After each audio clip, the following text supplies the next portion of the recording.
what happens, Tyson and Chloe, the same thing that's happening with this little solar light. We got a solar panel there and a battery. Right now this is charging on the sun. Same thing with those panels on the roof. Those panels on the roof, you guys know solar well. I'm telling you something you know, but maybe some people don't fully understand. The solar panels lead to these batteries. Down here are batteries under this wood. These big green things are batteries. Because you want power at night, you want power on a cloudy day. And back when I put this in, they didn't have what they call net metering. We used the grid. You know, use BC Hydro or somebody, or DWP for your battery. So I had to store the power somewhere for nighttime and cloudy days, and that's where we store it in batteries. Panels lead to batteries lead to this inverter, and that inverter turns DC power into AC.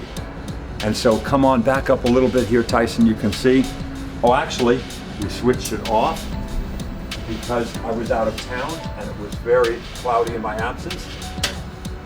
We are back now where we belong on the solar. I was gone and it was, the batteries were sucked down pretty low by other people, no names. And so they switched over the grid, but they switched over off peak. It's not peak power time now. And I can switch back. We're back on the solar where we belong. And it's still putting 13 amps net into the system. We're only 96 amps below fully charged. 21.6 amps are coming into the fixed panels, 3.9 coming from the tracker. So that really is 25 amps, but we're only getting 14 into the system. Why? Because 11 amps is being used right now in the house by, you know, Rochelle has some laundry going, or my daughter has something on. There's many little cell phone chargers and things working in the house. So that's what we got. It's a nice setup, and let me show you the car as well. I'm going to open a little flap and show you how this works. When you want to fuel your car on sunshine, you take this fueling device, otherwise known as a paddle, you put it into this slot, and what it does is charge a car from the sun. You can do it in the middle of the night. You can charge your car in the sun in the middle of the night because I got that battery bank there that's quite extensive. And then when you're done, you pull it out, put the flap back up, and you're ready to go another 80 miles. It's not good for long trips, this electric, but it's perfect for around LA. Seats 5 people, you can fold the seats down and take plenty of cargo, and it's a pure electric, has 80,000 miles on it. So, like your veggie van, another beautiful tool in the toolbox that we can, you know, run on the sun. I mean, that's the thing about gasoline, you know. Solar is wonderful, and electric cars are wonderful because you can't make gasoline in the roof of your house, but you can make electricity in the roof of your house, and I'm doing it. So this is another way to get us off foreign oil and to clean up the air in our cities. Let me open this up. I want to do one more thing if you guys have time. Of course. Solar thermal. All these pipes, what have you, go up to the roof. We got a tank here. So there's a sensor in the tank that senses the temperature in the tank that is about, it's only about 97 degrees now, which is not really that hot. You know, it's nearly our body temperature, but there's a panel in the roof that has a sensor. So when it's hotter in the panel on the roof, which it is right now, I can feel the motor running, and it feels very hot, that motor, which is what you want because it's pumping hot water.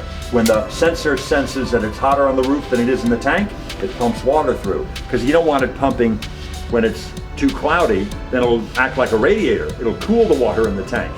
So very simple, elegant solar thermal system. 2 sensors, one in the tank, one in the panel, and it pumps water into that tank to save it for showers, for whatever you need. And I have the same on the main house. So it's a great system. Hey, for all my talk about electric cars and, you know, veggie vans, and I love them both, this is my favorite form of transportation after walking. I got my road bike here, I got my mountain bike, Rochelle has a bike, Hayden has a bike, we all have bikes, and I go a lot of my trips on that, because that's a great device where you can go 30 miles on a bowl of rice and a ear of corn. There's no, you can't make enough ethanol or any other fuel from that little corn or rice, so it's a very efficient vehicle, the bicycle, so that's my favorite. Do you have your own model? No, they asked for they wanted to make a personalized version of this Klein road bike. Yeah. A friend of mine got me this bike, and they asked my signature on a card. I didn't know what it was for, and then they put my name on the bike. Wow. Kind of nice. Be hard to steal that one. You have to sand that off. This is my man cave, my office. I used to have an office in the house. This was a little guest room above the garage. We just increased the space. It was 300 square feet, now it's 600. So there's room for my friend and assistant Lucas to work and me to work. And we have room to crash here if somebody needs to crash here. And we've got, I had an old NTSC, an old technology TV from the early 90s till recently, but with HD, I had to get with it. I actually got a new TV to see my show Living with Ed and what have you, and for other business purposes. But it's a great office, and it's all made from sustainable materials. When we did this redo, we used the FSC lumber, we used recycled plastic, we used recycled denim for the insulation, non-toxic paints. Everything about it was as clean and green as we could get. Yeah. We couldn't, sadly, because the bottom of the structure that remained, we couldn't do SIP, structural insulated panel, or straw bale, or some of that. You couldn't mix those two things. So we did the best with what we could do with the LA City Code, and the best was a lot. And it's a real nice, very energy efficient. This mini split heat pump heats and cools this thing with about, at its maximum energy draw, it's about 800 watts, which is very little for heating an air unit, as you probably know. And it'll heat or cool this place very quickly. So we're using the best technology and some very simple old technology, just recycling materials. This is a nice little addition to the property, if you will, that gives us more space and gets me out of my wife's hair. So we get along a little better. This is great. Chloe, I want to recognize a lifetime of work for you, and I want to give you the best performance in an alternative fuel vehicle award for Chloe. Here you are. Here's your own personal Oscar. I want to thank everyone, like Ed. Wait a minute. What are you nuts? Okay. Are you kidding? Here. That's Rochelle. This one will do. Don't you think it's worthy of an Oscar what she's done? What did you do?